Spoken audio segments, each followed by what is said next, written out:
So, hey guys, welcome again to my vlog. So, for today we discuss the chapter 11 summary, build the small network. So, small network topologies. With a small network, the design of the network is usually simple.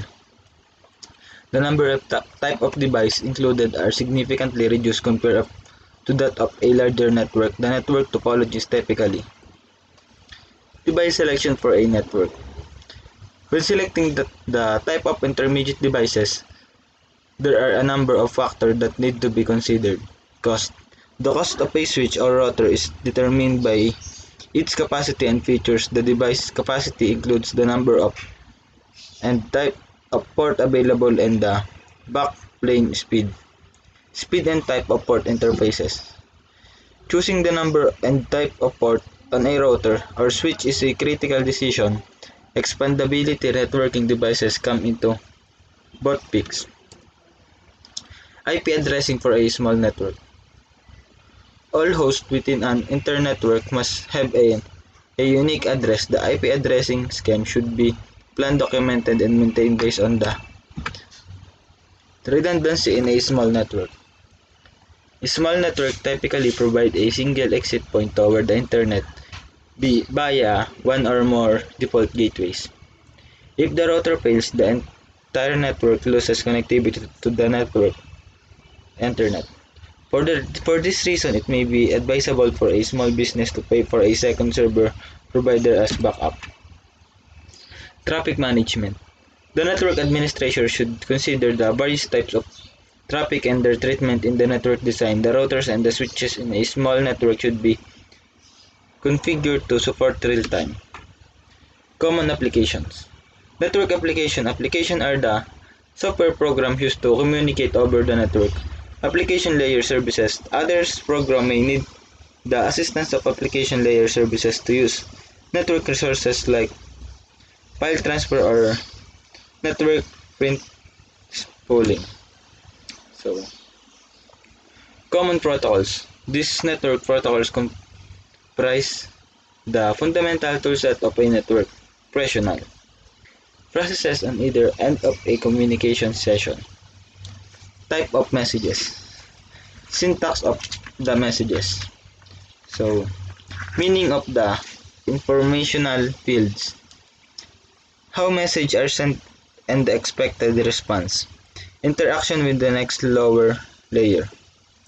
Voice and video applications. Infrastructure. To support the existing and proposed real-time application, the infrastructure must accommodate from real-time application. The infrastructure must accommodate from characteristic of each type of traffic.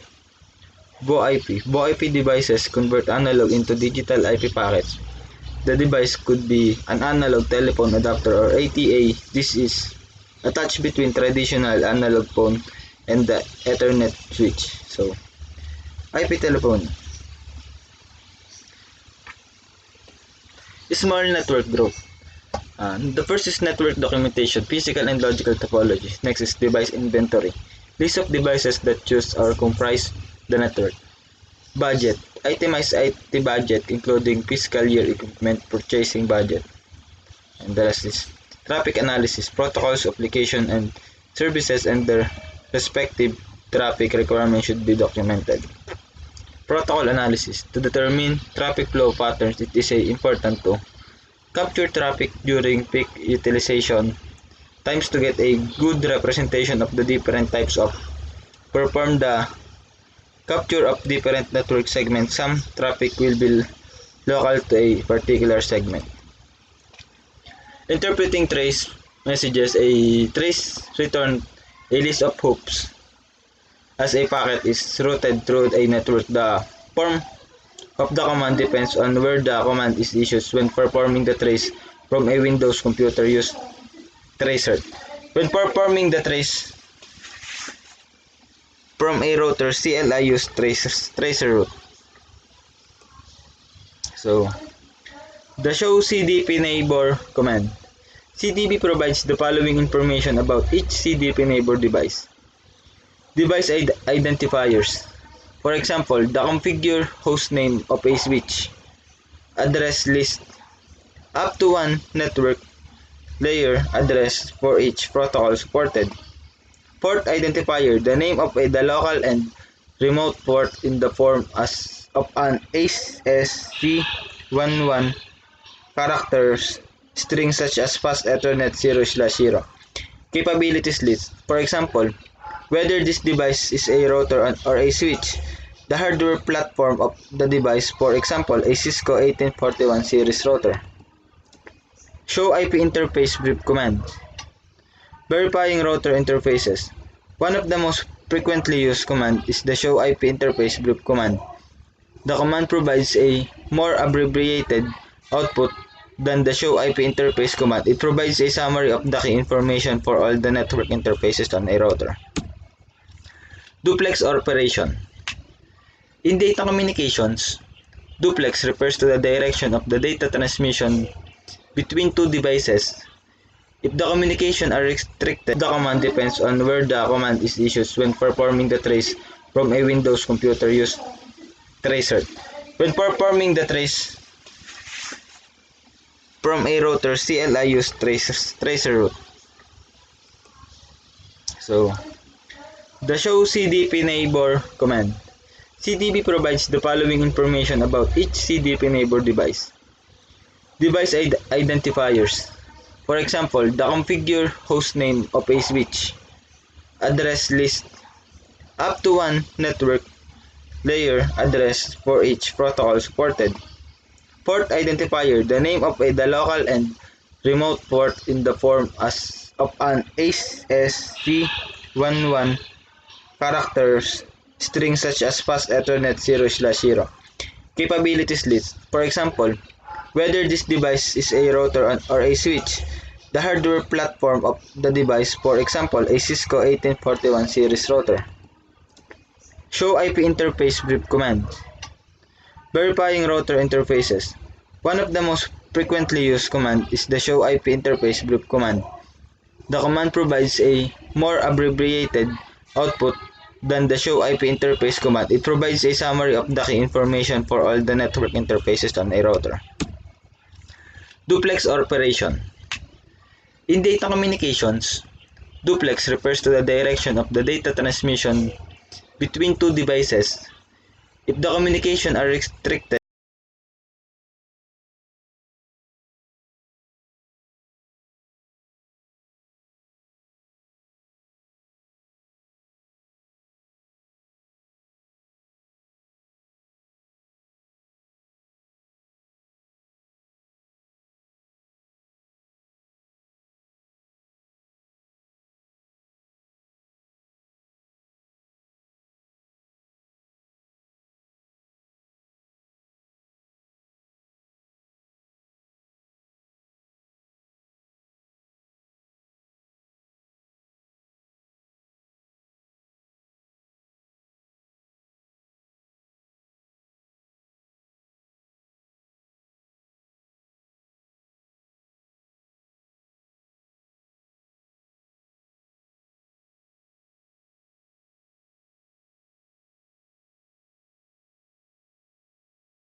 connection is called a half duplex.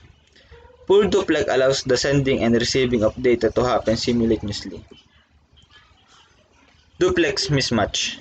Duplex mismatch may be difficult to troubleshoot as the communication between devices still occurs.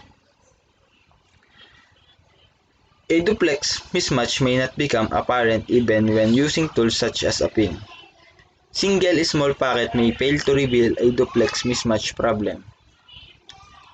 So, that's all for the chapter 11, the last summary for this CCNA. So, my advice for you is read to improve the skills and read to improve your learnings, knowledge, and your talent. So, if you read the CCNA, you learn many, and that's all. So, I hope you learned something from my blog, and thank you for watching and listening. So, again, I'm Brian J. Asi. Click the notification bell to subscribe. So, goodbye and thank you. Bye bye.